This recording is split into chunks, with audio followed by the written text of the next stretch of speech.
Hello students, welcome to the best coaching classes. आज हम goods and services tax के अंदर वैल्यू ऑफ टैक्सेबल सप्लाई का part 2 लेकर आए हैं। लास्ट वीडियो में हमने वैल्यू ऑफ सप्लाई के अंडर फर्स्ट पार्ट को कवर किया था, जिसमें हम अपनी जो वैल्यूएशन है on the basis of transaction value हम जो है उसे कैलकुलेट कर रहे थे। उसके हमने sub clause 15 sub clause A, 15 sub clause 2 and 15 clause 3 discuss कर लिया था।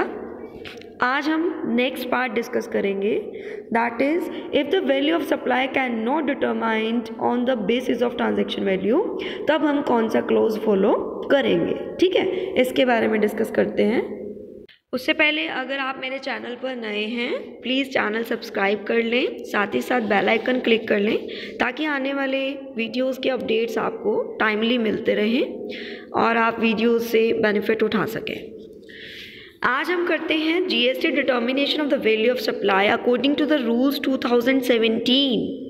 अगर हमारी ट्रांजैक्शन वैल्यू पर बेस्ड हम कैलकुलेट ना कर पाएँ वैल्यू, तब हमें 2017 में जो उनसे रूल्स पास किए गए थे उसके अकॉर्डिंग हमें अपनी वैल्यू जो है डिटरमाइन करनी पड़ती है।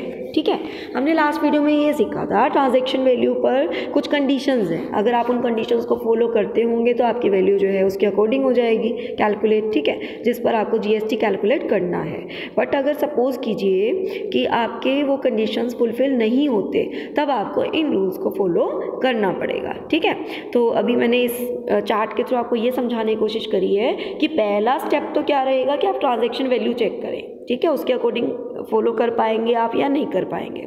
अगर आप इन क्लोज में लाए नहीं करते हैं, ठीक है, अगर ये ट्रांजैक्शन वैल्यू आप पे एप्लीकेबल नहीं होती आपकी वैल्यू पर, तब आपको सेकंड स्टेप फॉलो करना पड़ेगा, दैट इज सेक्शन 15 क्लॉज 4। ठीक है, इसमें कुछ रूल्स हैं। पहले की बुक्स में ये रूल्स आपके रूल 1, 2, 3, 4, 5, 6, 7, 8, 9 की फॉर्म में होंगे, जबकि इनके रूल नंबर अब चेंज करके 27, 28, 29, 30, 31, 32, 33, 34 एंड 35 कर दिए गए हैं। ठीक है, तो साइड बाय साइड 1 to लेकर 9 भी आपके सही हैं, यही रूल्स हैं वो।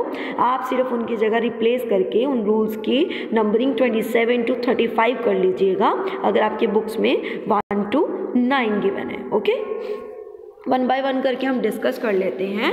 पहला है value of supply where consideration is not wholly in money.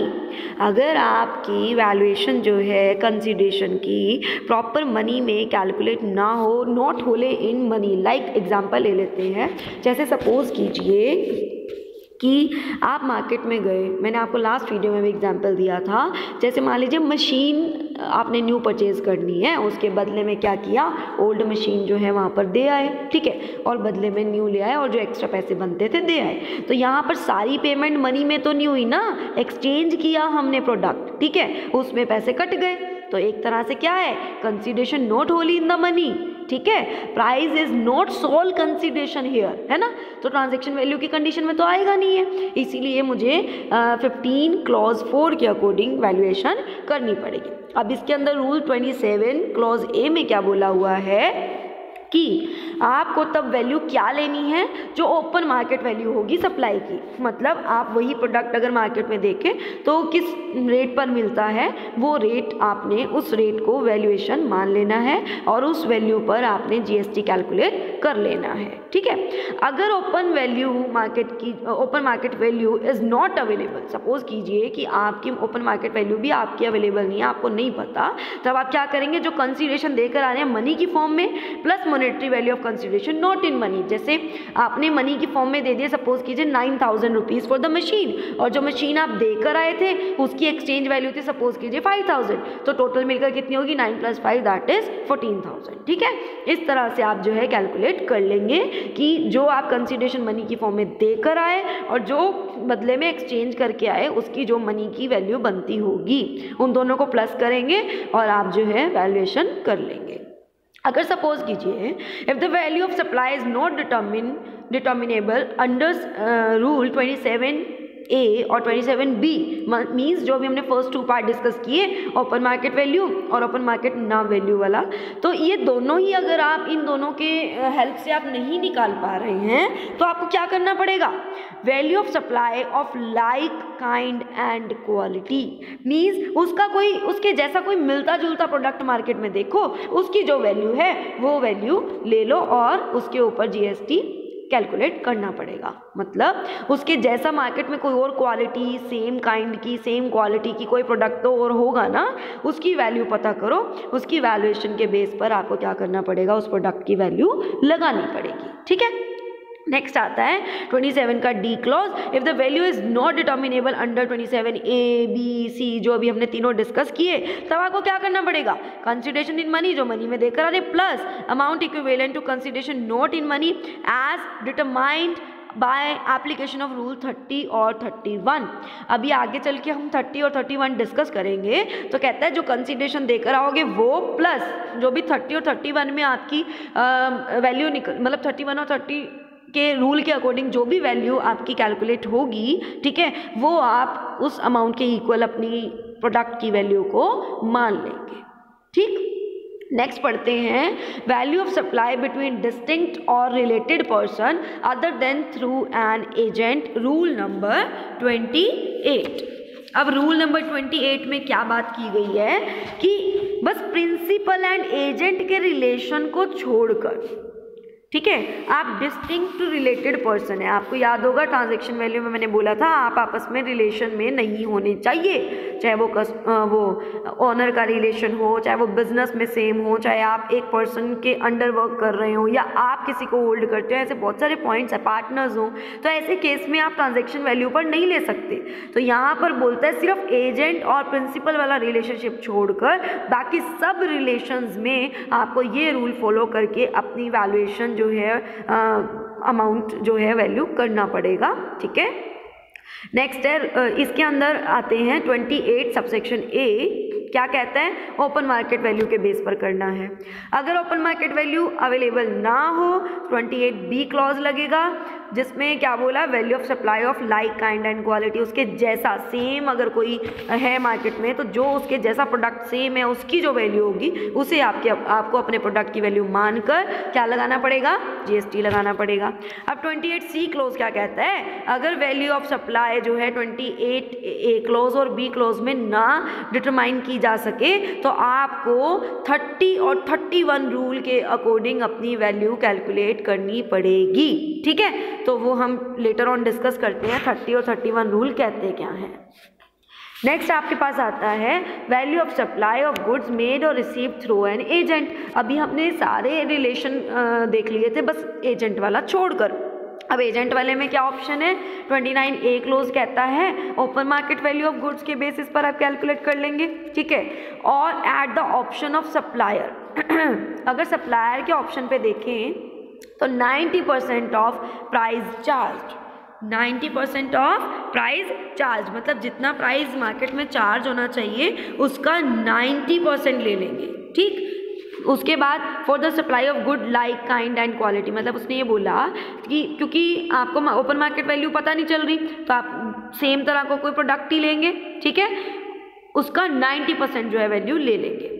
Bye the recipient to his customer not being a related person, या फिर ऐसी वैल्यू ले लेंगे अगर मान लीजिए आप किसी और कस्टमर को सेल करते तो क्या वैल्यू लगाते उसके अकॉर्डिंग ले लेंगे। ठीक है, बस वो रिलेटेड पर्सन नहीं होना चाहिए जिसको आप दे रहे हैं, क्योंकि रिलेटेड पर्सन को तो आप कम अमाउंट में भी दे सकते हैं, इससे गवर्नमेंट का GST कम कैलकुलेट होता है। दैट्स वाई हम जो है रिलेटेड पर्सन वाले को रिलेटेड पर्सन अगर हैं तो ट्रांजैक्शन वैल्यू पर कैलकुलेट नहीं करते।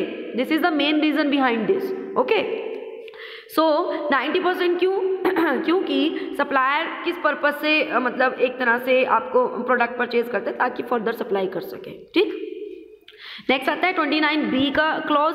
29B आपकी बुक्स में ये रूल नंबर 3B भी लिखा हो सकता है। ठीक है, मैंने आपको स्टार्टिंग में ही बता दिया कि वो 1, 2, 3 की फॉर्म में भी हो सकता है और 27, 8, 9 इस तरह से भी हो सकते हैं। If the value of supply is not determined under rule 29A, मतलब A क्लॉज में अगर कैलकुलेट ना हो पाए तो आपको 30 और 31 रूल जो है अप्लाई करना पड़ेगा। नेक्स्ट आते हैं जी अब value of supply based on cost means rule number 30, ठीक है, जिसकी बात हमने बार बार की कि 30 और 31 के अकॉर्डिंग आपको कैलकुलेट करना पड़ेगा। अब 30 और 31 क्या कहते हैं? Where the value of supply is not determinable by any of the proceeding rules जो कि 27, 28, 29 में डिस्कस किए हमने, then follow rule number 30। According to it क्या होना चाहिए? Value of supply is equal to 110% of cost. याद रखिएगा, cost of acquisition, cost of manufacture, services के केस में कॉस्ट ऑफ सर्विसेज, प्रोविजन जो रिलेटेड होंगे सर्विसेज से, ठीक है। सो फर्स्ट मैंने अभी आपको क्या बोला? Cost of acquisition, second cost of manufacture, और थर्ड सर्विसेज के रिलेटेड जो भी प्रोविजंस फॉलो होते हैं, जो भी उनकी कॉस्टिंग होगी, ठीक है, वो कॉस्ट की यहाँ पर बात की जा रही है। उस कॉस्ट का 110% आप क्या मान लेंगे? वैल्यू ऑफ सप्लाई है, और उस पर आप क्या कैलकुलेट करेंगे? जीएसटी कैलकुलेट करेंगे। आई होप आपको रूल नंबर 30 क्लियर है। आप सबसे पहले रूल नंबर 30 ही अप्लाई करके देखेंगे जहाँ पर 27, 28 और 29 अप्लाई ना होता हो। Is it clear? नेक्स्ट आते हैं रूल नंबर 31। रूल नंबर 31 क्या कहता है जी? Residual method for the determination of value of supply. कहता है in case of goods and services both. तब क्या होगा? आपको सबसे पहले वहाँ पर 27 चेक करना है, 28 चेक करना है, 9 चेक करना है। अगर ये तीनों अप्लाई नहीं होते तो 30 पे स्टिक हो जाना है। If 30 will not be apply, अगर 30 भी अप्लाई नहीं होगा तब आपको फॉलो करना है रूल नंबर 31, अदरवाइज नहीं, ठीक है।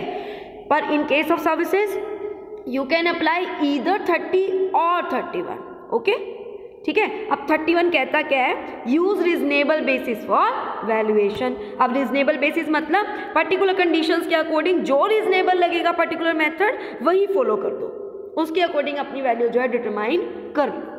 इज इट क्लियर कि आपको पर्टिकुलर कंडीशंस के अकॉर्डिंग जो भी इस ट्रांजैक्शंस की कंडीशन होंगी, ठीक है, उन कंडीशंस के अकॉर्डिंग जब जो अब तक का पर्टिकुलर मेथड आपको सही लगेगा, जिसमें आपकी वैल्यू जो फिट बैठती होगी, तो आपको वो वाला मेथड फॉलो कर लेना है। That is use reasonable basis for valuation, ठीक है। और सर्विसेज के केस में यू हैव ऑप्शन ईदर 30 और 31, कोई भी रूल को फॉलो आप कर सकते हैं। Is it clear? नेक्स्ट आते हैं supply of services in case of pure agent, rule number 33। Pure agent, pure agent किसे बोलेंगे? प्योर एजेंट हमारा जो है सप्लायर है एक तरह से। प्योर एजेंट वो होता है जो आपके बेसिस पे काम कर रहा है, ठीक है। जैसे सपोज कीजिए आपने एक प्रोजेक्ट किसी पर्सन के अंडर दिया कि आपने ये कंप्लीट करवाना है, ठीक है। सपोज कीजिए ऑडिट प्रोसेस ही दे दिया। अब वो पर्सन आपकी ऑडिट प्रोसेस कंप्लीट करवाएगा, उसके बदले में आपसे क्या चार्ज करेगा? कुछ कमीशन चार्ज कर लेगा, ठीक है, ओके। वो उसका काम है, उसने वो पैसे लेने हैं क्योंकि वो काम करवा रहा है। बट सपोज कीजिए ड्यूरिंग ऑडिट आपके और एक्स्ट्रा छोटे मोटे एक्सपेंसेस हो जाते हैं, और वो एक्सपेंसेस आपसे आकर बताते हैं कि इतने एक्सपेंस हुए, आप उसे पे करेंगे। ये मैंने आपको लास्ट वीडियो में भी समझाया था कि आपको पे करने पड़ेंगे, क्योंकि वो ऑन द बिहाफ ऑफ जो भी पर्सन ने उसे काम दिया उसके बिहाफ पे ही काम करवा रहा है, खुद से नहीं करवा रहा वो काम, ठीक है। बट सपोज कीजिए खर्चा हुआ 400, आपसे मांग रहा है 500, मीन्स 100 अपनी कमीशन, तो वो प्योर एजेंट नहीं होगा, क्योंकि उसने आपसे चार्जेस पहले डिसाइड किए हुए हैं कि मैं कितने चार्जेस लूँगा, आप तो उसे वो दे रहे हैं, ठीक है। उसके अलावा अगर वो आपसे डिमांड कर रहा है, छोटे मोटे खर्चे करवा रहा है, उसके अलावा उसके लिए भी कमीशन डिमांड कर रहा है, तो वो प्योर एजेंट की कंडीशन में नहीं आएगा, ठीक है। वो प्योर एजेंट नहीं है। प्योर एजेंट वही है जो एक्स्ट्रा एक्सपेंसेस हो जितने हुए सिर्फ उतने ही बता रहा है, लाइक कमीशन चार्ज नहीं कर रहा है एक्स्ट्रा, बस काम करवा रहा है, काम के बदले में जितने एक्स्ट्रा पैसे लगे, चार्जेस लगे, वो आपसे लेकर उन्हें दे रहा है, बस बीच में मेडिएटर का काम कर रहा है, और उसके बदले में वो आप उसे फीस दे ही रहे हो, ठीक है। एक्स्ट्रा कुछ चार्ज नहीं करेगा। होप सो आपको ये पॉइंट क्लियर हुआ। बस क्या करेगा वो? रेसिपिएंट से लेकर जो पेमेंट है वो थर्ड पार्टी को दे देगा जिनसे वो ऑडिट करवा रहा है, ठीक। तो ऐसे केसेस में हम कह सकते हैं कि वो प्योर एजेंट है। अब प्योर एजेंट के अंदर क्या बोला गया, वैल्यू ऑफ सप्लाई कैसे कैलकुलेट करनी है। एक्सपेंडिचर और cost incurred by supplier as a pure agent of the recipient of supply of services shall be excluded from the value of supply if certain conditions are satisfied।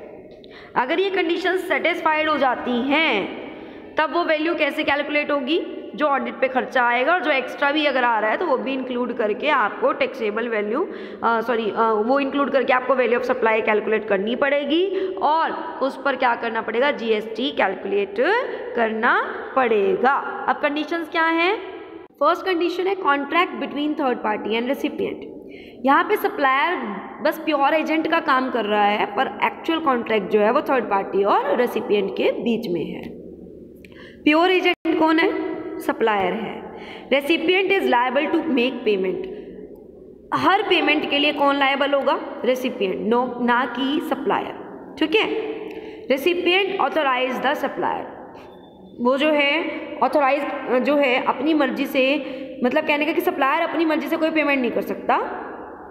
अगर उसने payment करी है तो उसे recipient से ले लेनी है। ठीक है। Services provided by third party, यहाँ पे सर्विसेज कौन दे रही है, थर्ड पार्टी।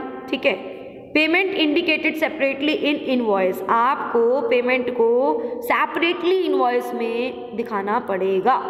ठीक है।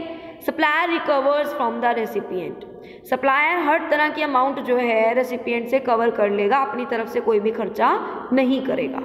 इन addition to supply on account, अगर कुछ एडिशन में खर्चे हो रहे हैं, ठीक है, तो वो भी प्योर एजेंट जो है प्रॉपरली बता देगा, ना कि उसके बदले में कोई कमीशन वमीशन चार्ज करेगा। समझ गए। ये सारी बात मैंने आपको वैसे स्टार्टिंग में ही बता दी थी। अगर इन कंडीशन को सेटिस्फाइड करते हैं तो वो प्योर एजेंट है और इसके अकॉर्डिंग जो है वैल्यू कैलकुलेट की जाएगी। नेक्स्ट आता है rate of exchange for the determination of value of supply, rule number 34। जहाँ पर रेट ऑफ एक्सचेंज जो है, ठीक है, वो अदर देन इंडियन रुपी होती है, वहाँ पे हम कैसे वैल्यू जो है डिटरमाइन करें, determined by the reserve bank of India. जैसे आरबीआई कहेगा उसके अकॉर्डिंग जो है वैल्यू डिटरमाइन कर ली जाएगी। नेक्स्ट आते हैं value of supply inclusive of taxes. अगर सपोज कीजिए आपकी जो भी प्रोडक्ट की वैल्यू है उसमें ऑलरेडी टैक्स इंक्लूड है, क्या है, ऑलरेडी टैक्स इंक्लूड है, तो आप वैल्यू कैसे फाइंड आउट करेंगे, आप वैल्यू कैसे फाइंड आउट करेंगे, with the help of this formula, value of supply bracket inclusive of tax into rate of tax upon 100 plus rate of tax. इस तरह से जो है आप अपनी वैल्यू जो है actual value without tax calculate कर पाएंगे। ये कहता है जी हमारा रूल नंबर 35। आज हमने इस वीडियो में इस पार्ट को डिस्कस किया। अब थर्ड पार्ट क्या कहता है, valuation in case of specified supply. Specified supply के केस में हमारा सेक्शन 15 क्लॉज 5 लगता है, जो कि नोटिफाई किसके द्वारा है, गवर्नमेंट के द्वारा। मतलब यहाँ पर आपको जो वैल्यूएशन करनी है on the basis of notified by government. ठीक है, ये इतना ही है जी सेक्शन, इससे ज़्यादा ये नहीं है। आई होप आज की वीडियो आपको पसंद आई। अगर पसंद आई प्लीज़ लाइक कीजिए, शेयर कीजिए, चैनल को सब्सक्राइब कर लें, साथ ही साथ बेल आइकन क्लिक कर लें ताकि आने वाले वीडियोस के अपडेट्स आपको मिलते रहें। आज ये चैप्टर आपका कंप्लीट होता है। नेक्स्ट वीडियो लेकर आऊँगी नेक्स्ट चैप्टर के साथ। तब तक के लिए thank you and have a nice day.